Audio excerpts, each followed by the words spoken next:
नमस्कार, ग्लोबल न्यूजमा स्वागत छ। म वसुधा केसी। नमस्कार, म प्रनिशा लक्ष्मी। सुरुमा हेडलाइन्स।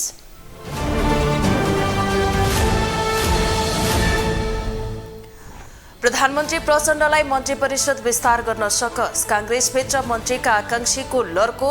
नेकपा र जसपामा हान्थाप। राष्ट्रपाका सर्तै सर्त। संक्रमणकालीन न्यायलाई छिटो टुङ्गोमा पुर्याउनु पर्नेमा कांग्रेसका प्रमुख सचेतक लेखकको जोड। सरकार गम्भीर नभएको एमाले नेता पन्थको आरोप। माओवादी केन्द्र लुम्बिनी प्रदेश सरकारबाट बाहिरिएकै दिन कांग्रेसका चौधरीलाई मुख्यमन्त्री बनाउन प्रदेश प्रमुख समक्ष दाबी पेश। चौधरीलाई 8 दलको समर्थन। रुसले छिमेकी देश बेलारुसमा परमाणु हतियार तैनात गर्ने।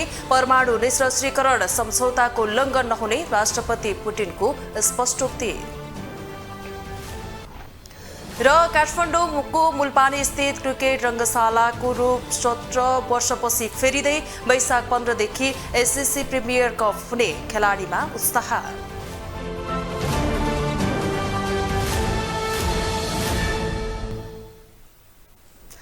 ग्लोबल न्यूज अब विस्तारमा। सरकार विस्तारको तयारी भइरहेको सत्तारूढ गठबन्धनभित्र मन्त्री बन्न दौडधुप बढेको छ। सत्ता गठबन्धनमा आबद्ध नेपाली कांग्रेसदेखि जनता समाजवादी हुँदै एकीकृत समाजवादी सम्मका दललाई मन्त्री छान्न हम्मे परेको छ, जसका कारण सरकार विस्तारमा समेत ढिलाइ भइरहेको छ। नेकपा माओवादी केन्द्रका अध्यक्ष पुष्पकमल दाहाल नेतृत्वको वर्तमान मन्त्रीमण्डलमा सहभागी हुन सत्ता गठबन्धनमा आबद्ध दलहरूभित्र दौडधुप बढेको छ। प्रधानमन्त्री दाहाललाई विश्वासको मत दिएर सरकारमा जान ठिक्क भएर बसेको संसदको ठूलो दल नेपाली कांग्रेसमा मन्त्री बन्ने आकांक्षीहरूको सूची लामो छ, जसका कारण सभापति शेरबहादुर देउवालाई दाहाल नेतृत्वको सरकारमा जाने मन्त्रीको फाइनल सूची टुङ्ग्याउन हम्मे परेको छ। दाहाल नेतृत्वको सरकारमा कांग्रेसको भागमा 8 मन्त्रालय परेको छ। राष्ट्रिय सभाका 10 र प्रतिनिधि सभाका 88 गरी 98 जना संघीय संसदबाट 8 जना मन्त्री छान्न सभापति देउवालाई फलामको चिउरा चपाए जस्तै छ। अर्कोतर्फ कांग्रेसमा गुटगत सन्तुलन मिलाएर मन्त्री बनाउने परम्परा रहँदै आएको छ। अहिले पनि देउवालाई शेखर कोइराला गगन थापा समूहलाई हिस्सा दिनुपर्ने बाध्यता छ। कांग्रेसले आफूले जुन मन्त्रालय पाउँछ, 8-9वटा जुन मन्त्रालय पाउँछ, त्यो मन्त्रालयमा उपयुक्त पात्र को हुन्छ, पूर्व पश्चिम हेर्नु पर्यो हैन, दलितदेखि लिएर जनजाति हेर्नु पर्यो, सबै मिलाएर दिन्छ, उपयुक्त दिन्छ जस्तो हामीलाई लागेको छ र दिनु पनि पर्छ। मैले त्यति मात्र होइन कि जसरी अब हाम्रो चाहिँ लिडरहरूले हाम्रो चाहिँ भनौँ पार्टी सभापति लगायत संसदीय समितिले मिनिस्ट्री छान्दाखेरि उपयुक्त नयाँलाई पनि ल्याउनु पर्यो, नयाँ क्षमता भएकाहरूलाई, अनि पुराना भनेको पुरानाहरू एक्सपिरियन्सले पनि ल्याउनु पर्यो। त्यो मिलाएर दिन्छ जस्तो लाग्छ मलाई। सरकारमा सहभागी हुन तयार रहेका जनता समाजवादी सहित एकीकृत समाजवादी र लोकतान्त्रिक समाजवादी लगायतका दलहरूमा पनि मन्त्री बन्न हानथाप छ। त्यसो त यसअघि सरकारबाट बाहिरिएको राष्ट्रिय स्वतन्त्र पार्टीले समेत सरकारमा जाने आकांक्षा देखाएको छ। मन्त्रालय संख्या कम र आकांक्षीको संख्या धेरै भएका कारण सरकारले कहिलेसम्म पूर्णता पाउला भन्ने टुङ्गो लागेको छैन। यता सरकारको नेतृत्व गरिरहेको नेकपा माओवादी केन्द्रले भने 1-2 दिनमै मन्त्री परिषद विस्तार हुने बताएको छ। छिटोभन्दा छिटो क्याबिनेटको विस्तार गरेर डेलिभरीका कामहरू सुरुवात गर्ने भन्ने बारेमा दोस्रो कुरा भयो। तेस्रो चाहिँ सरकार र पार्टीलाई कसरी जोड्ने, सरकार एकातिर पार्टी एकातिर भयो भने हुँदैन। गठबन्धनलाई साथमा लिएर जनताले उठाएका कतिपय जनसरोकारका विषयहरू पार्टीसँग जोडेर पार्टी र सरकारलाई चाहिँ सँगै लिएर जाने र प्रदेशका सरकारहरू पनि आलो पालो संरचना अनुरूप चाहिँ साथै प्रदेशका सरकारलाई पनि सङ्घीय सरकारको बजेट नीति र कार्यक्रमसँग जोडेर प्रदेश सरकारलाई पनि गतिशील बनाउने गरी अगाडि बढ्ने भन्ने यिनै बारेमा संक्षिप्त कुराकानीहरू भयो। उता राष्ट्रिय स्वतन्त्र पार्टीले 3 मन्त्री सहित 1 राज्य मन्त्री पाउनुपर्ने र त्यसमा पनि पुरानै मन्त्रालय भए सरकारमा सहभागी हुने शर्त तेर्स्याएको छ। त्यसैगरी 1 सिट मात्रै जितेको बाबुराम भट्टराई नेतृत्वको नेपाल समाजवादी पार्टी, प्रभु शाह नेतृत्वको आम जनता पार्टी र स्वतन्त्र सांसद अमरेश महेश कुमार सिंह पनि सरकारमा जान जोडतोडका साथ लागेका छन्। नेसपाबाट महेन्द्र राय यादवले मात्रै जितेकाले उनलाई मन्त्री बनाउन भट्टराईले लबिङ गरिरहेका छन्। शाह र सिंहले प्रधानमन्त्रीलाई विश्वासको मत दिएकाले मन्त्री बनाउन दबाब दिइरहेका छन्। ग्लोबल टेलिभिजनका लागि क्यामेरामा नरेश मोक्तानका साथमा कैलाश कठायत, काठमाडौँ। लुम्बिनी प्रदेशमा नेकपा एमालेका लीला गिरी नेतृत्वको सरकार हुँदा नै नेपाली कांग्रेस संसदीय दलका नेता डिल्ली चौधरीले मुख्यमन्त्रीमा दाबी पेश गर्नुभएको छ। माओवादी केन्द्रले आइतबार बिहान गिरी सरकारबाट समर्थन फिर्ता लिएसँगै 8 दलको समर्थनमा चौधरीलाई मुख्यमन्त्री बनाउनु पर्ने भन्दै प्रदेश प्रमुख अमिक शेरचन समक्ष दाबी पेश गरिएको हो। चौधरीलाई कांग्रेस, माओवादी, जसपा, नाउपा, जनमत, लोसपा, नेकपा समाजवादी, राष्ट्रिय जनमोर्चा र एकजना स्वतन्त्र सांसदको समर्थन रहेको छ। उनीहरूले संविधानको धारा 168 को 2 अनुसार सरकार गठनमा दाबी पेश गरेको उल्लेख गरेका छन्। संवैधानिक व्यवस्था अनुसार सरकारमा सहभागी कुनै दलले समर्थन फिर्ता लिएमा विश्वासको मत लिन मुख्यमन्त्रीसँग 30 दिनको समय हुन्छ। संविधानको धारा 188 को 2 मा मुख्यमन्त्रीले प्रतिनिधित्व गर्ने दल विभाजन भएमा वा प्रदेश सरकारमा सहभागी दलले आफ्नो समर्थन फिर्ता लिएमा 30 दिनभित्र मुख्यमन्त्रीले विश्वासको मतका लागि प्रदेश सभा समक्ष प्रस्ताव राख्नुपर्नेछ। विश्वासको मतको प्रस्ताव प्रदेश सभाबाट अस्वीकृत भएपछि मुख्यमन्त्री पद मुक्त हुन्छन्। प्रदेशमा सबैभन्दा ठूलो दल एमालेका 29, कांग्रेसका 27, माओवादीका 10, राष्ट्रिय प्रजातन्त्र पार्टी र नागरिक उन्मुक्ति पार्टीका 4-4, जनमत पार्टी र जसपाका 3-3, नेकपा एकीकृत समाजवादीको 2 र 2 स्वतन्त्र सांसद रहेका छन्। लुम्बिनीमा निर्वाचित 3 स्वतन्त्र सांसद मध्ये यसअघि नै 2 जना सांसद माओवादीबाट प्रवेश गरिसकेका छन्। संविधानको प्रावधान विपरीत हतार गरेर नयाँ सरकार बनाउन दाबी पेश गरेको लागेको भन्दै एमालेले भने विरोध गरेको छ। नेकपा एकीकृत समाजवादीका अध्यक्ष माधव कुमार नेपालले सरकारको साझा नीति तथा कार्यक्रममा हस्ताक्षर भएपछि मात्रै सरकारले पूर्णता पाउने बताउनु भएको छ। आइतबार संघीय संसद भवन नयाँ बानेश्वरमा सञ्चारकर्मीसँग कुराकानी गर्दै अध्यक्ष नेपालले गठबन्धनका दलहरूका बीचमा सरकारको साझा नीति तथा कार्यक्रमको सम्बन्धमा छलफल भइरहेको बताउनुभयो। उहाँले सरकारको साझा नीति तथा कार्यक्रम हस्ताक्षर भएसँगै सोही मान्यताका आधारमा सरकारले पूर्णता पाउने समेत बताउनुभयो। उहाँले देशको अर्थतन्त्रको समस्यालाई राम्ररी बुझेको र समस्याको समाधान दिन सक्ने व्यक्तिलाई अर्थमन्त्री बनाउन आफूले प्रधानमन्त्रीलाई सुझाव दिएको समेत बताउनुभयो। यतिकै मलाई घोचेर निकाल्न कुराहरू निस्किन्छ कि होइन, त्यो निस्किनेवाला छैन। हामीले अड्को थापेकै छैनौँ। आज बल्ल हामी अहिलेको सरकारको जुन नीतिगत प्रतिबद्धता हो, साझा एउटा नीति र कार्यक्रम अगाडि सार्नुपर्ने, त्यसको निम्ति चाहिँ छलफल भइरहेछ। छलफल भएर टुङ्गो लाग्ला, त्यसमा त्यो कागजमा हस्ताक्षर होला। त्यो हस्ताक्षर त्यही वैचारिक मान्यता, त्यही नीतिगत मान्यता, त्यही कार्यक्रमिक मान्यताको आधारमा नै नयाँ सरकार या सरकारले पूर्ण आकार प्राप्त गर्ने।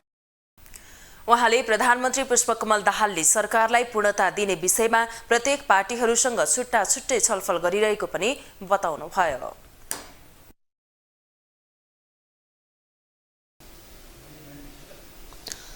नेकपा एकीकृत समाजवादीका अध्यक्ष माधव कुमार नेपाल अहिले सत्ता राजनीतिको केन्द्रमा छन्। नेकपा एमालेसँग सम्बन्ध विच्छेद गरेर नयाँ पार्टी बनाएका नेपालले नेपाली कांग्रेस र नेकपा माओवादी केन्द्रको साथमै छन्। गत मङ्सिरमा सम्पन्न आम चुनावमा कमजोर नतिजा ल्याए पनि नेकपा यस दोस्रो पटक सरकारमा सहभागी हुँदैछ।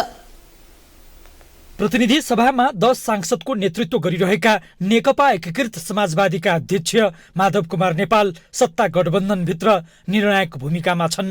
खास गरी राष्ट्रपति र उपराष्ट्रपतिको चुनावबाट पुरानै गठबन्धन बिउताउन उनले निर्णायक भूमिका खेले।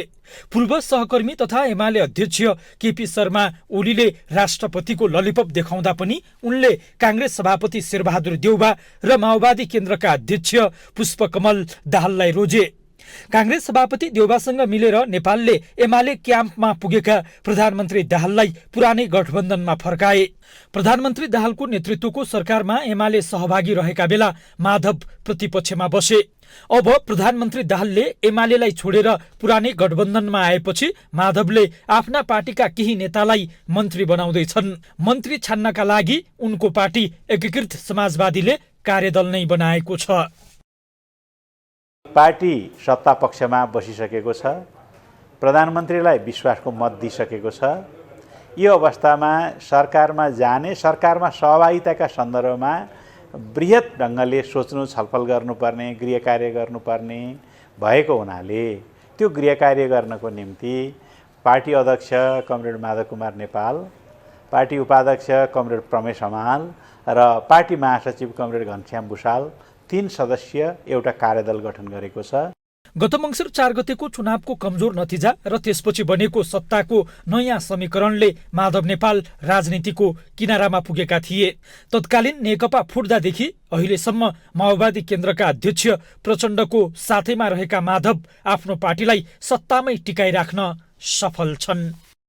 देशका संघीय संसद र प्रादेशिक संसदहरूमा त्यहाँका सरकारहरूमा सहभागिता हुने बारेमा पनि उसले आफ्नो ध्यान पुर्याउनेछ र कुन ढङ्गले अगाडि बढ्ने भन्ने विषयमा प्रस्ताव सचिवालयमा प्रस्तुत गर्नेछ। 2078 सालमा एमाले फुटाएर एकीकृत समाजवादी पार्टीको स्थापना गरेका नेपालले गत मङ्सिर 4 को चुनावमा अपेक्षित सफलता पाउन सकेनन्। माओवादी र काङ्ग्रेससँगको गठबन्धनले प्रत्यक्षतर्फ 10 सिट जिते पनि समानुपातिकतर्फ थ्रेसहोल्ड कटाउन सकेनन्। ग्लोबल टेलिभिजनका लागि क्यामेरामा वेद श्रेष्ठका साथमा कैलाश कठायत, काठमाडौँ। नेकपा एमालेका नेता महेश बस्नेतले मुलुकमा राजनीतिक पार्टी बलियो भए मात्र राजनीतिक स्थायित्व कायम हुने र राजनीतिक स्थायित्व कायम भए मात्र देशले आर्थिक समृद्धि हासिल गर्ने बताउनु भएको छ। प्रेस चौतारी बाँकेले आइतबार नेपालगञ्जमा आयोजना गरेको पत्रकार सम्मेलनमा बोल्दै नेता बस्नेतले अस्थिरताभित्र कुशासन र भ्रष्टाचार कायम रहने हुँदा राजनीतिक स्थायित्वका लागि संविधान संशोधन गर्न आवश्यक रहेको बताउनु भएको हो। उहाँले 2 दलीय व्यवस्था कायम गरी एक दलले बहुमत प्राप्त गर्ने र अर्को दलले सशक्त प्रतिपक्षको भूमिका निर्वाह गर्दा मुलुकमा राजनीतिक स्थायित्व कायम रहने कुरामा जोड दिनुभयो। साथै उहाँले 2 कार्यकाल प्रधानमन्त्री र 3 कार्यकाल मात्र मन्त्री बन्ने व्यवस्था कायम गरी प्रदेश सरकारलाई समन्वयकारी भूमिका निर्वाह गर्ने व्यवस्था भए मुलुकमा स्थिरता आउन सक्ने बताउनुभयो। दलहरू बल्ल बनाउनको निम्ति 2टा विधि छ। एउटा विधि संवैधानिक संशोधनको विधि, 2 दलीय व्यवस्थातर्फ मुलुकलाई लैजाने, लोकतान्त्रिक दलहरू एकातिर हुने र प्रगतिशील राष्ट्रवादी जनवादी भन्छौँ हामी कम्युनिस्टहरू एकातिर हुने स्थिति बन्यो भने निश्चित रूपमा एउटा दलले बहुमत प्राप्त गर्छ र अर्को दलले चाहिँ नि सशक्त प्रतिपक्षको भूमिका खेल्छ। राजनीतिक स्थिरताको लागि अथवा अनावश्यक चलखेलको लागि 2 पटकभन्दा बढी प्रधानमन्त्री हुन नपाउने, 3 पटकभन्दा बढी मन्त्री हुन नपाउने, 4 पटकभन्दा बढी सांसद हुन नपाउने, यो मोडालिटीमा हामी गयौँ भने मलाई लाग्छ पदको निमित्त हुने लुच्छाचुडी जुन छ त्यसो चाहिँ सदाको लागि अन्त्य हुन्छ। प्रधानमन्त्री प्रचण्ड राजनीतिक दलाली भएको बताउँदै नेता बस्नेतले प्रचण्ड र माधव नेपालहरूसँग पार्टी एकीकरण नभई जनस्तरबाटै बलियो पार्टी निर्माण गरिने दावी समेत गर्नुभयो।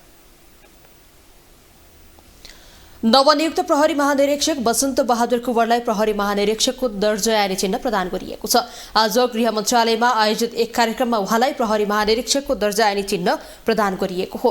उहाँलाई गृह सचिव विनोद प्रकाश सिंहले प्रहरी महानिरीक्षकको दर्जा यानि चिन्ह प्रदान गर्नुभएको हो। प्रहरी महानिरीक्षकको दर्जा यानि चिन्ह लगाएपछि उहाँले प्रहरीको आन्तरिक सुदृढीकरण आफ्नो भीष्म प्रतिज्ञा भएको बताउनु भएको छ। प्रहरी महानिरीक्षक कुँवरले प्रहरीले गर्ने राम्रा कामहरू र विगतमा भएका त्रुटिहरू लुकाएर प्रशासन बलियो नबन्ने भन्दै उहाँले प्रहरीमा सुधार आवश्यक रहेको बताउनु भयो। उहाँले प्रहरी प्रशासनको सुधार गर्ने दिन गनेर बस्ने छुट आफूलाई नरहेको पनि स्पष्ट पार्नुभयो। उहाँले अपराधको रोकथाम र अनुसन्धानमा कुनै पनि बहाना र विकल्प बिना काम गर्ने प्रतिबद्धता व्यक्त गर्नुभयो। बहाना र विकल्प बिना शान्ति सुरक्षाको उपलब्धता, नेपाली सेना, सशस्त्र प्रहरी बल नेपाल, राष्ट्रिय अनुसन्धान विभागसँगको निरन्तर समन्वय सहकार्य मार्फत देशको आन्तरिक सुरक्षा थप सुदृढ बनाई नागरिक मनमा अमन चयन कानुनी राज्यको प्रत्याभूति दिलाउन नेपाल प्रहरीको कर्मेच्छा र क्रियाशीलतामा गुनासो आउने अवसर दिने छैन। सोही कार्यक्रममा बोल्दै गृह सचिव विनोद प्रकाश सिंहले देशलाई अनुशासित र स्वच्छ प्रहरीको आवश्यक रहेको बताउनु भएको छ। उहाँले अनुशासनहीनता, लापरवाही र भ्रष्टाचार जन्य क्रियाकलापलाई शून्य सहनशीलतामा लैजानुपर्ने बताउनु भयो। उहाँले प्रहरी प्रशासनले सबैले देख्ने गरी सुधारको आवश्यकता रहेको बताउनु भएको छ। प्रहरी भनेको एउटा विश्वास, प्रहरीको वर्दी भनेको एउटा विश्वास गर्ने, एउटा मान्छेले देख्ने बित्तिकै विश्वास गर्ने र मान्छे आशा गर्ने संरक्षकको रूपमा देखिने भन्ने हुनुपर्ने हो। यदाकदा त्योभन्दा बाहिर पनि भएको छ कि भन्ने देखिन्छ। प्रहरी प्रशासनको आन्तरिक सुदृढीकरण गरी समाजका व्यथिति र अन्य गलत क्रियाकलाप नियन्त्रण गर्नुपर्ने सिंहको भनाइ थियो। काठमाडौँ महानगरले शनिबार नदी किनाराका अनधिकृत संरचना हटाउने सूचना सार्वजनिक गरेको छ। यसअघि पनि पटक पटक यस्तै सूचना जारी गरिए पनि त्यो कार्यान्वयन हुन सकेको देखिएन। पटक पटक अनधिकृत संरचना हटाउने विवादको भुमरीमा परेको महानगरले 7 दिने सूचनाकै बलमा बालेन्द्र शाह सहितको महानगरको निर्णयको औचित्य पुष्टि गर्न सक्ला। काठमाडौँ महानगरपालिकाले शनिबार नदी किनारमा बनाइएका अनाधिकृत संरचना 7 दिनभित्रै हटाउन सूचना जारी गरेको छ। 7 दिनभित्र त्यस्ता संरचना नहटाए महानगरपालिकाले हटाउँदा लाग्ने खर्च संरचना बनाएर बसेकाहरूले नै बेहोर्नुपर्ने जनाएको छ। सार्वजनिक क्षेत्रमा संरचना बनाई अनाधिकृत रूपमा भोग चलन गरिरहेकाहरूलाई महानगरपालिकाले 7 दिने अल्टिमेटम दिएको हो। महानगरपालिकाले अनाधिकृत संरचनालाई लिएर सूचना सार्वजनिक गरेको यो पहिलो पटक भने होइन। 24 घण्टाको अल्टिमेटमदेखि 35 दिनसम्मको सूचना निकाल्दै आएको महानगर अहिलेसम्म भने असफल देखिएको छ। यसअघिका निर्णय कार्यान्वयन नभएपछि महानगर र मेयर बालेन्द्र शाहले अहिलेसम्म विवाद खेपिरहेका छन्।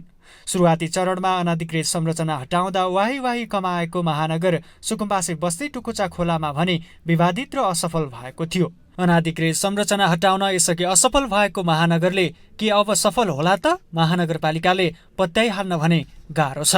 तर महानगरपालिकाका सहप्रवक्ता भने महानगर सुन्दर सहर सबै सरकारी निकायको चासो भएकोले सफल हुनेमा विश्वास त रहेको बताउँछन्। काठमाडौँ महानगरपालिकाको सरोकारको मात्रै विषय होइन, यो सङ्घीय सरकारको विषयको कुरो हो, यो बागमती सभ्यताको विषयको कुरो हो। त्यसमा चाहिँ काठमाडौँ महानगरपालिका जोडिएको हो। जहाँसम्म हिजोको सूचना हो, हामीले चाहिँ के भनेका छौँ, देवानी संहिताले भन्छ, स्थानीय सरकार सञ्चालन ऐनले भन्छ, स्थानीय तहमा जति जे सार्वजनिक खोला पर्ती, नदी विकास, नदी पोखरीहरू सार्वजनिक उपयोगको लागि यस्ता सम्पदायुक्त क्षेत्रहरू चाहिँ स्थानीय सरकारको संरक्षणको दायित्वभित्र पर्ने। त्यस हिसाबले भोलिका दिनहरूमा यसरी विभिन्न निकायहरूको बीचमा समन्वय गरेर अगाडि बढ्नुपर्ने भएको हुनाले महानगरको फोहोर व्यवस्थापनको विषयलाई जोरदार रूपमा उठाएकै कारण बालेन्द्र शाह अत्याधिक मतले निर्वाचित भएका थिए। पार्किङ व्यवस्थापन, फुटपाथ व्यवस्थापन, फोहोर मैलाको वैज्ञानिक व्यवस्थापन लगायतका कामले पूर्णता नपाएका बेला के अनाधिकृत संरचना हटाउन तयार गरिएको 7 दिने सूचनाले पूर्णता पाउला? त्यो भने हेर्न बाँकी नै छ। ग्लोबल टेलिभिजन एचडीका लागि क्यामेरामा रूपेश केसीका साथमा सूर्य भट्टराईको रिपोर्ट।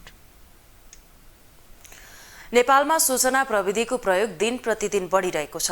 यो भनाइलाई थप पुष्टि शुक्रबार सार्वजनिक राष्ट्रिय जनगणना 2078 को प्रतिवेदन अनुसार नेपालमा 73.2% सर्वसाधारणले मोबाइल फोन बोक्ने गरेको स्पष्ट देखाएको छ। नेपालमा सूचना प्रविधिको प्रयोग दिन प्रतिदिन बढिरहेको छ।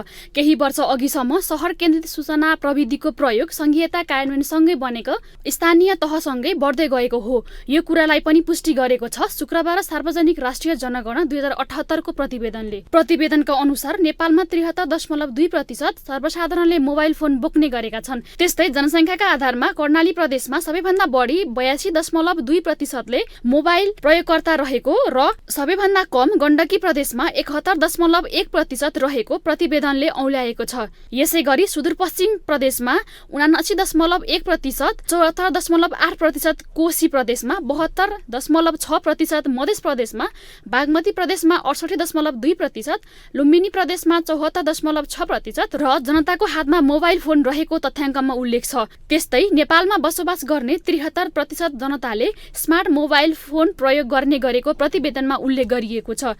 जसमध्ये कोशी प्रदेशमा 74.2%, मध्य प्रदेशमा 66.9%, बागमती प्रदेशमा 80%, गण्डकी प्रदेशमा 77.8%, लुम्बिनी प्रदेशमा 75.5%, कर्णाली प्रदेशमा 58.4% र सुदूरपश्चिम प्रदेशमा 62.67% जनताको हातमा स्मार्टफोनको पहुँच रहेको राष्ट्रिय तथ्याङ्क कार्यालयको प्रतिवेदनमा उल्लेख छ। यसैगरी नेपालमा ल्यान्डलाइन टेलिफोन 4.5% जनताले मात्रै प्रयोग गरेको पाइएको छ, जसमध्ये कोशी प्रदेशमा 3.1%, मधेसमा 1.6%, बागमतीमा 10.1%, गण्डकीमा 5.2%, लुम्बिनीमा 3%, कर्णालीमा 1.9% र सुदूरपश्चिममा 2.1% जनाले मात्रै ल्यान्डलाइन फोन प्रयोग गर्ने गरिएको पाइएको छ।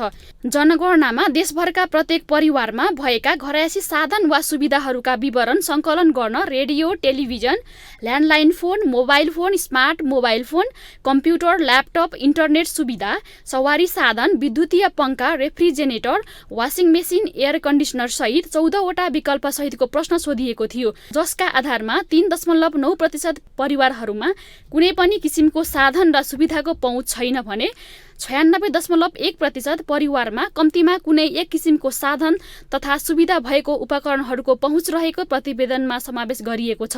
त्यस्तै 34.2%ले नेपाली रेडियो सुन्छन् भने 49.4% को घरमा मात्र टेलिभिजनको सुविधा छ। यस्तै 15% नेपालीहरूको पहुँचमा कम्प्युटर तथा ल्यापटप सुविधा छ भने 37.8% नेपाली इन्टरनेटको प्रयोग गर्दै आएको तथ्याङ्कमा उल्लेख गरिएको छ। ग्लोबल टेलिभिजनका लागि जुनिसा कोइरालाको रिपोर्ट। अब इकोनोमिक न्यूज।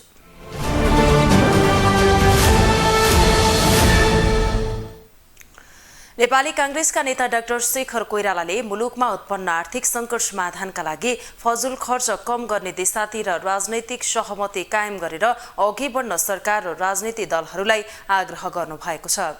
आइतबार प्रतिनिधि सभा बैठकमा विशेष समय लिएर बोल्दै उहाँले मुलुकको अर्थतन्त्रलाई सबल बनाउन र जनताको अपेक्षा अनुसार काम गर्न संसद, सरकार र प्रतिपक्ष सहितका सबै राजनीतिक दलहरू एक ठाउँमा उभिनुको विकल्प नरहेको स्पष्ट पार्नुभयो। उहाँले प्रधानमन्त्री पुष्पकमल दाहाललाई मुलुकको अर्थतन्त्रमा देखिएका संकट हटाउनका लागि सबै मन्त्रीहरूलाई नैतिक रूपमा तलमाथि गर्न नदिने प्रण गर्न पनि सुझाव दिनुभयो। नेता कोइरालाले आफूले अर्थविद, व्यापारी, उद्योगपतिहरूसँग मुलुकको आर्थिक संकटबारे गम्भीर छलफल गरेको उल्लेख गर्दै ती समस्या समाधानका लागि मिलेर अघि बढ्न राजनीतिक दलहरू प्रतिबद्ध हुनुपर्ने जनाउनुभयो। उद्योग व्यवसाय, ग्रामीण किसान तथा कृषि उद्योग र व्यवसायलाई आर्थिक गतिविधि बढाउन सहयोग गरिरहेको र अर्थतन्त्रलाई चलायमान बनाउन धेरै सहकारीहरू ठुला जोखिममा छन्।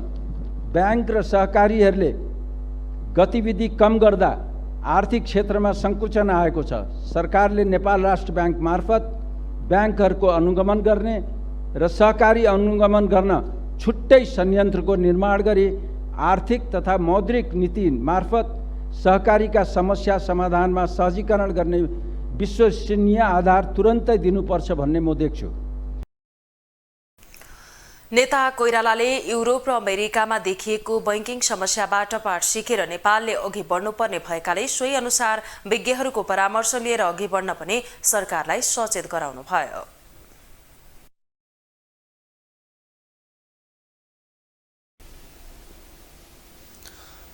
कृषि तथा पशुपक्षी विकास मन्त्रालयका सचिव डाक्टर गोविन्द प्रसाद शर्माले कृषि क्षेत्रको अधिकारलाई हेरेर संघीयताका आधारमा नेपाल पशुधन गुरु योजना बनाउन आवश्यक रहेको बताउनु भएको छ।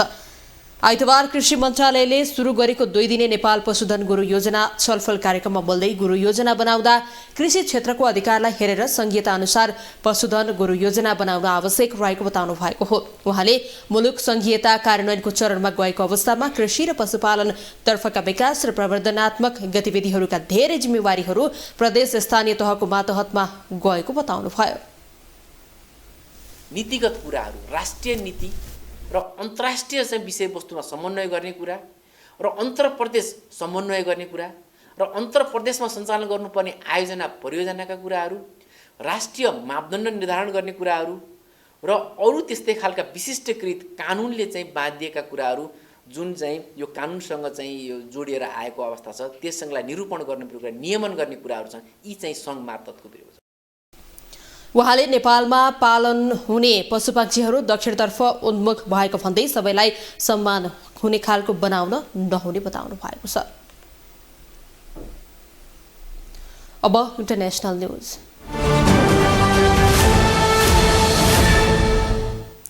रुसले छिमेकी देश बेलारुसमा आणविक हतियार तैनात गर्ने घोषणा गरेको छ। युक्रेनमाथिको आक्रमणमा समर्थन जनाइरहेको बेलारुसमा रुसले रणनीतिक हतियार तैनात गर्ने भएको हो।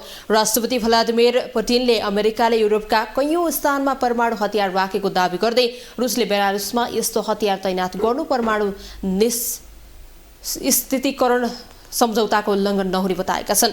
उनले ती रुसी परमाणु हतियारको कन्ट्रोल बेलारुसलाई नदिने समेत स्पष्ट पारेका छन्। सरकारी टेलिभिजनसँगको कुराकानीमा पुटिनले बेलारुसका राष्ट्रपति अलेक्जेन्डर लुकासेन्को लामो समयदेखि रुसी परमाणु हतियार बेलारुसमा राख्न इच्छुक रहेको समेत बताएका छन्। पुटिनले यसै वर्षको जुलाई 1 सम्म रुसले बेलारुसमा रणनीतिक हतियार भण्डारको संरचना तयार गरिसक्ने बताएका छन्। परमाणु मिसाइल लन्च गर्ने स्कन्दर मिसाइल प्रणाली बेलारुस पठाइसकेको उनको भनाइ छ। 90 को दशकको मध्यपछि रुसले आफ्नो देश बाहिर आफ्नो मित्र राष्ट्रमा आणविक हतियार तैनात गर्न लागेको यो पहिलो पटक हो।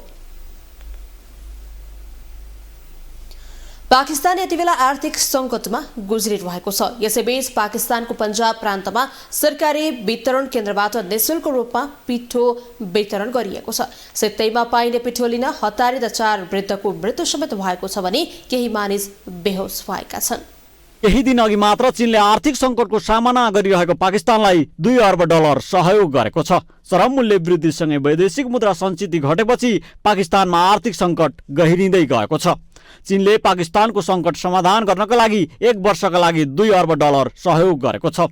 टाइम्स अफ इन्डियाका अनुसार ऋण नभनिएको सोही रकम पाकिस्तानको केन्द्रीय बैङ्कमा जम्मा गरिएको र पाकिस्तानको अर्थतन्त्रलाई चलायमान बनाउन सहयोग पुग्ने अपेक्षा गरिएको छ। यसैगरी पाकिस्तानको अर्थतन्त्र उकास्नका लागि अन्तर्राष्ट्रिय मुद्रा कोष IMFले समेत सहयोग गर्ने तयारी गरे पनि राजनीतिक अस्थिरताका कारण रोकिएको छ। अर्थतन्त्र धराशायी बन्दै गएको पाकिस्तानमा राजनीतिक अस्थिरता उत्पन्न भएपछि IMFको ऋण आउन ढिलाइ भएको हो। यसैबीच पाकिस्तानमा विगत केही महिनादेखि चलिरहेको अत्याधिक मुद्रास्फीतिबाट प्रभावित गरिबलाई निःशुल्क पिठो वितरण गर्ने योजना सञ्चालनमा छ।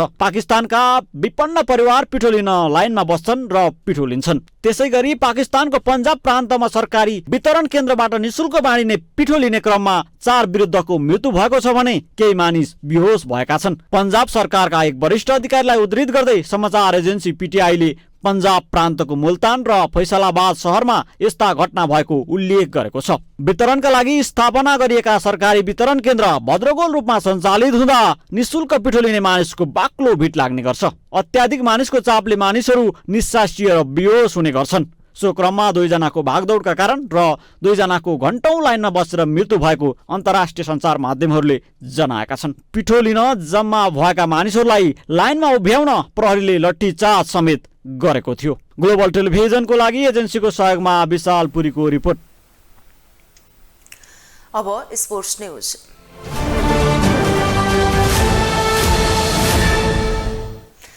Asian Cricket Council SCC Premier Cup Baishakh 5 गतेदेखि नेपालमा आयोजना हुँदैछ। आगामी सेप्टेम्बरमा पाकिस्तानमा आयोजना हुने एसिया कपको रोड म्यापका रूपमा लिएको यस प्रतियोगितामा नेपाल सहितका 10 राष्ट्रको सहभागिता रहनेछ। SCCले सार्वजनिक गरेको तालिका अनुसार कीर्तिपुर स्थित त्रिवे क्रिकेट मैदानमा र नेपाल क्रिकेट संघ क्यानको मुख्यालयमा रहेको मुलपानी मैदानमा खेलहरू हुनेछन्। यसअघि अन्तर्राष्ट्रिय स्तरका खेल नभएको मुलपानी रङ्गशालामा अब अन्तर्राष्ट्रिय खेल हुने भएपछि क्यानले तयारी तीव्र पारेको छ।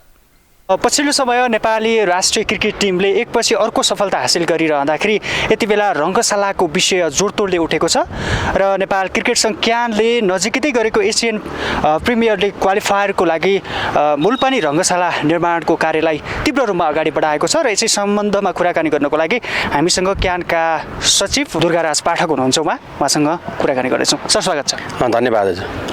यो मुलपानी क्रिकेट रङ्गशालाको तयारी के कसरी भइरहेको छ? होइन अहिले जुन हामीले एसियन प्रिमियर कपको लागि दुईवटा ग्राउन्ड चुज गरेका छौँ, जुन ट्यु ग्राउन्ड र मुलपानी ग्राउन्ड। ट्यु मैदान चाहिँ आफूमा पनि एउटा त्यो अन्तर्राष्ट्रिय प्रतियोगिता भइसकेको अवस्थामा त्यहाँ चाहिँ आवश्यक पर्नेका पूर्वाधारहरू एक लेभलका त्यहाँ भइरहेको अवस्था। तर चाहिँ हाम्रो आफ्नै मुलपानीको ग्राउन्डमा चाहिँ यहाँको पूर्वाधारहरू चाहिँ बनाउनु पर्ने र पहिलो अन्तर्राष्ट्रिय खेल मैदानको लागि पनि खेल प्रतियोगिताको लागि पनि यो रेडी बनाउनु पर्ने अवस्थामा चाहिँ हामीले यहाँ गर्नुपर्ने पूर्वाधारका आवश्यक पूर्वाधारहरू जस्तै ड्रेसिङ रुमका कुराहरू, यो आउटफिल्डका कुराहरू, त्यसै गरी तपाईँका पिचका कुराहरू लगायतका अन्य चाहिँ यो सेक्युरिटीका कुराहरू लगायतका त्यसलाई कसरी व्यवस्थापन गर्ने, भोलि दर्शकहरू आइरहँदा त्यसलाई व्यवस्थापन कसरी गर्ने, यहाँ चाहिँ म्याच अफिसरहरूलाई कसरी व्यवस्थापन गर्ने, त्यस्तै अरू विदेशी टिमहरूको लागि कसरी व्यवस्थापन गर्ने भन्ने यावत यो टुर्नामेन्टको लागि आवश्यक पनि सम्पूर्ण पूर्वाधारका कुराहरूमा चाहिँ त्यसको लागि तयारी गर्दैछौँ। यदि हामीले चाहिँ यहाँ क्रिकेट सङ्घले चाहिँ गरेन भनिन्छन्, तर तपाईँलाई भन्न चाहन्छु यसै टेलिभिजनको मार्फत त्यो नेपाल क्रिकेट सङ्घको त्यसमा कुनै इन्भल्भमेन्ट छैन। त्यो नेपाल सरकारले गर्ने हो, राष्ट्रिय क्रिकेट परिषदले त्यसलाई निर्माणको लागि गरेर आएको छ, त्यसको लागि चाहिँ टेन्डर उहाँले गर्नु भएको छ। तर गाली चाहिँ हामीले खाइरहेको छौँ अहिले होइन, तर पूर्वाधारको विषयमा भनेर यो तपाईँलाई मैले क्लियर पार्नु खोजेँ। र हाम्रो गाउँ चाहिँ यो विशुद्ध यो चाहिँ अहिले विभिन्न नेसनल टुर्नामेन्टहरू भइरहेको छ, भइसकेको अवस्था हो यहाँ होइन, इन्टरनेसनल पनि गर्छौँ।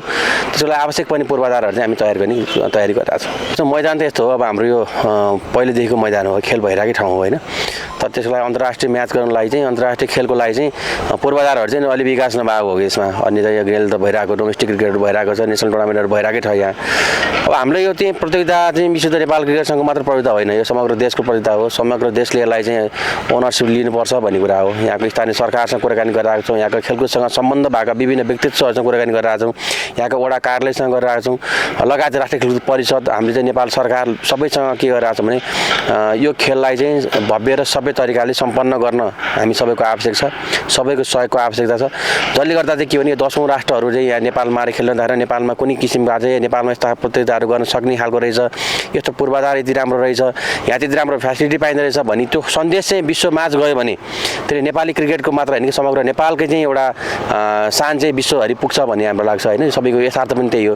त्यसको लागि हामी सबैसँग जोडिनु खोजिरहेका छौँ, सबैलाई अनुरोध गरिरहेका छौँ। कहाँ के सकिन्छ गर्न सक्ने कुराहरूमा चाहिँ सबैजना मिलेर सबैजना हातेमालो गरेर यस प्रतियोगितालाई सम्पन्न गर्नुपर्ने आवश्यकता छ। जस्तो वैशाखको पहिलो साता गेम हुँदैछ, यहाँ 5 गतेदेखि सुरु हुँदैछ खेल, त्यसको लागि चाहिँ तपाईँले कहिलेसम्म एसएससीलाई यो रङ्गशाला चाहिँ हस्तान्तरण गरिसक्नुहुन्छ? होइन, उहाँ चाहिँ हामी डे बाई डेमै छौँ होइन, किनभने अब उहाँले जुन हामीले उहाँलाई भनेका थियौँ, किन यो ग्राउन्ड पहिला आउँदाखेरिमा चाहिँ यो ग्राउन्डमा चाहिँ आवश्यक पूर्वाधार बनाउन सकिँदैन कि भनेर उहाँहरू सशङ्कित हुनुहुन्थ्यो। तर पछि हामीले उहाँलाई भने हामी गर्न सक्छौँ, हामी चाहिँ जनशक्तिहरू थप्छौँ, हामी अन्य लगायतका हामी सबै कामहरू गर्न तयार पनि छौँ, हामी गर्छौँ भनेर हामी उहाँलाई जुन कमिटमेन्ट गरेका थियौँ त्यो कमिटमेन्टमा अनुसार हामीले उहाँलाई चाहिँ डे बाई डे नै उहाँलाई कति उहाँहरू कम्युनिकेसन भइरहँदाखेरिमा उहाँ सन्तुष्ट पनि हुनुहुन्छ होइन। अब त्यो फाइनली एसएससीले आफ्नो सेड्युल पनि यहाँ प्रकाशन गरिसकेको अवस्था छ, कार्यतालिका बनाइसकेको अवस्था छ। त्यसले गर्दा हामी टुर्नामेन्ट हुनुहुन्न कम्तीमा पनि 4-5 दिन अगाडि यो ग्राउन्डलाई चाहिँ गर्नेछौँ र प्रतियोगिताको 2 दिन अगाडि यसलाई फाइनल रूपमा चाहिँ यसलाई चाहिँ हामी सम्पन्न गर्नेछौँ। नेपालले सफलता हासिल गरेर आएको छ, जुन नेपालले चाहिँ एउटा चाहिँ के अरे चाहिँ यो विश्व स्तरमा आफूलाई चिनाइरहेको छ, विश्वभरिमा चाहिँ आफूलाई चाहिँ प्रस्तुत गरिरहँदाखेरिमा यहाँका दर्शकको यति धेरै माया पनि छ हेर्नु, सबैजना आम दर्शकको यति धेरै सपोर्ट छ, चाहना छ, ग्राउन्डमा आएर चाहिँ दर्शक आफ्नो टिमलाई सहयोग गर्न खोजिरहनु भएको छ। तर हामीले गत चाहिँ यो भएको प्रतियोगितामा लिग 2 को फाइनल गेममा जुन यो चाहिँ तपाईँको त्यहाँ यहीसँग गेममा देखिनुभयो 20,000 दर्शक त्यहाँ उभिएर पूर्वाधारमा त हामी कहाँ रहेछौँ भने राज्यलाई त्यहाँ देखिरहनु भयो नि। त्यहाँ त अब सम्मानीय त्यही प्रधानमन्त्रीदेखिबाट गएर राष्ट्रिय सभाका अध्यक्ष लगायत विभिन्न मन्त्रीजीहरू, विभिन्न सभासदहरू त्यहाँ ग्राउन्डमा आइरहँदाखेरि टेलिभिजनबाट सबैजनाले हेर्दाखेरिमा हामी पूर्वाधारमा कहाँ छौँ त होइन। यत्र धेरै हुँदाखेरिमा यो गेमको चाहिँ एउटा ट्यु मैदानले मात्र नेपालको क्रिकेट धान्न सक्छ त, अब चल्न सक्छ त भन्ने यो आम जनतालाई सबैलाई चाहिँ चासोको विषय हो होइन। अब तयारी हेर्नुहोस् हामीले गरिरहेका छौँ, देखिरहनु भएको छ। एक महिना अगाडि आउँदा ग्राउन्ड कस्तो थियो र आज के ग्राउन्ड कस्तो छ, हामीले डे बाई डे यसलाई अगाडि बढाइ नै गइरहेका छौँ। क्यामेरामा निर्मल तिमिरसेनाका साथमा विनोद विक्रम भण्डारी, मुलपानी रङ्गशाला, काठमाडौँ। अब पालो ग्लोबल भोइसको।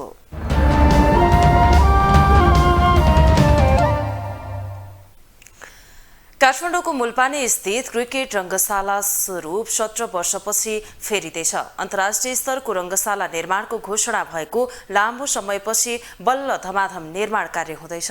यो सँगै आगामी वैशाख 5 गतेदेखि यही रङ्गशालामा Asian Cricket Council SSC Premier Cup हुने भएसँगै खेलाडीहरूमा उत्साह थपिएको छ भने स्थानीय पनि मक्ख परेका छन्। यसै विषयमा केन्द्रित रहेर ग्लोबल भोइसमा आज हामीले मुलपानी स्थित क्रिकेट रङ्गशाला आसपासका स्थानीय सोधेका छौं। नेपाली राष्ट्रिय क्रिकेट टिममा पछिल्लो समय एकपछि अर्को सफलता हात पारिरहँदा अन्तर्राष्ट्रिय स्तरको रङ्गशाला बन्न नसक्नुलाई कसरी हेर्नुहुन्छ? क्रिकेट संघले पहल गर्छ, सरकारले दिइहाल्छ हैन, भइहाल्छ, छिट्टै हुन्छ, राम्रो हुन्छ। नेपाली क्रिकेटको सफलतालाई कसरी लिनुहुन्छ? एकदम राम्रो। अब वर्ल्ड कपमा क्रिकेट भन्दा अरु जानु सकेन हैन, फुटबल जानु सकेन, क्रिकेटले चाहिँ एकदम राम्रो हात पारिरहेको छ। विशेष त अभिभावक भनेको सरकार नै हो। अब सरकारले नबनाएपछि अरू कसले बनाउने? अब जस्तो चितवनमा अब त्यस्तो बिजोग छ। व्यक्तिगत रूपमा अब धर्म सन्तलीले बनाउन खोज्दा पनि अब त्यो बनाउन नसकेको अवस्था। अब त्यो अवस्थामा त हामीले अब सरसर्ती हेर्दा सरकारलाई नै दिनुपर्छ। र अब यतिको इन्फ्रास्ट्रक्चर हुँदा पनि अब क्रिकेट खेलेर यसरी नाम कमाउनु भनेको अब खेलाडीको चाहिँ धेरै राम्रो भनौँ न, अब मेहनती छन्। अब सरासर राष्ट्रकै यो राजनीतिक नेताहरूको यो राजनीति नै बढी भयो।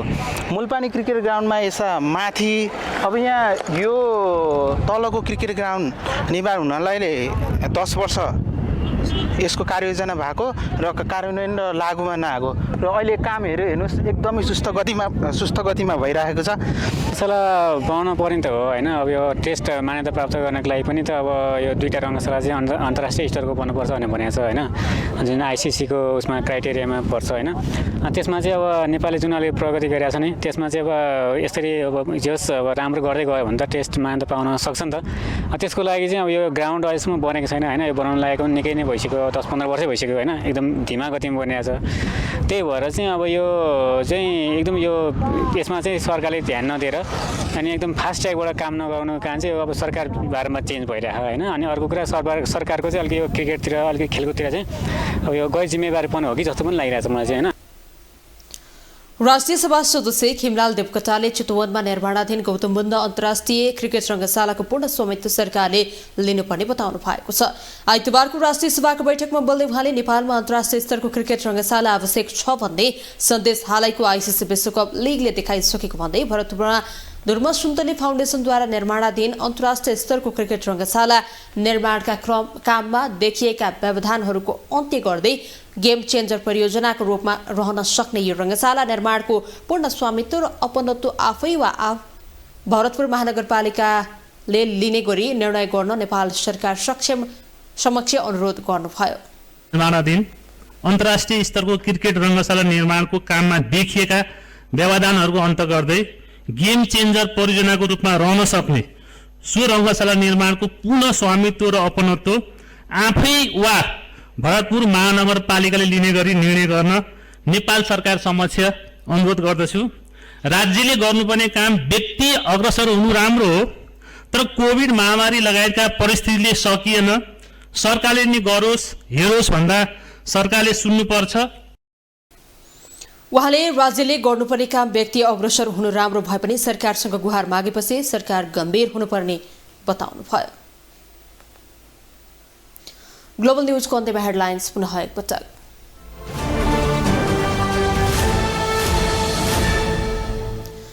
प्रधानमन्त्री प्रचण्डलाई मन्त्री परिषद विस्तार गर्न सकस, कांग्रेसभित्र मन्त्रीका आकांक्षीको लड्को, नेकपा यस र जसपामा हानाथाप, राष्ट्रिय स्वतन्त्र पार्टीका शर्तै शर्त।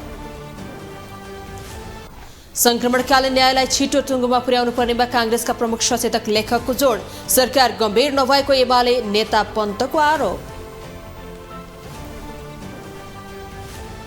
माओवादी केन्द्र लुम्बिनी प्रदेश सरकारबाट बाहिरिएकै दिन कांग्रेसका चौधरीलाई मुख्यमन्त्री बनाउन प्रदेश प्रमुख समक्ष दाबी पेश, चौधरीलाई 8 दलको समर्थन। रुसले छिमेकी देश बेलारुसमा परमाणु हतियार तैनात गर्ने, परमाणु स्थिरीकरण सम्झौताको उल्लङ्घन नहुने राष्ट्रपति पुतिनको स्पष्टोक्ति। र काठमाडौँ मुलपानी स्थित क्रिकेट रङ्गशाला 17 वर्षपछि फेरिँदै वैशाख 15 देखि एसीसी प्रिमियर कप हुने खेलाडीमा उत्साह।